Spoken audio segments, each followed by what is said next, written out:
Hello, Sebi. Okay ba yung ginawa ni Lolo Daddy? Ganda oh. Meron na siyang lamesa. Ha? Oo. Ipe-paint daw niyang pink. O sige. Wish granted. Pink. Yes po. Gusto ko lahat ng bahay din pink. Pink. O, pink daw lahat. Pati bahay. Pati upuan. Yes, sa bahay din. Lahat ng gamit niya raw pink. Oo. Diba ang ganda ano? Nakaano kang susulat. O, ito na yung kanyang sulatan. Dati yung sulatan niya dito.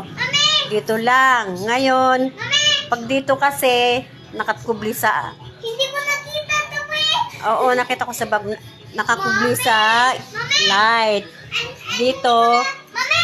Oo, si. Hindi ko nadali yung red ko sa school. Oo, nakita ko yun sa envelope mo. Idali na natin. Mabisyo eh. Tingnan mo, yung kanyang cellphone, oh. Nakaharap din sa kanya, oh. Sino ko? Conveniente na rin siyang mag-aral, maggawa ng assignment. Di ba okay? Nagagawa kang assignment? Yeah. Yes, ma'am. Sabi ni ma'am, gagawa ka ng assignment, di ba? Yes po. Opo. Yes Ayun yung po. kanyang gayahan.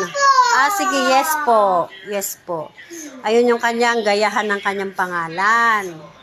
Klein Real Sebi. Cry. Diba, maganda yung ginawa ng Lolo Daddy niya. Do it yourself. Na study table. No, pag mabait ka, hindi ka papaluin. Ayan, dati ito na sopa, yung upuan. Nasira yung foam, kaya ang ginawa ni Lolo Daddy, inalis yung foam na sira, and then nilagyan ng tabla.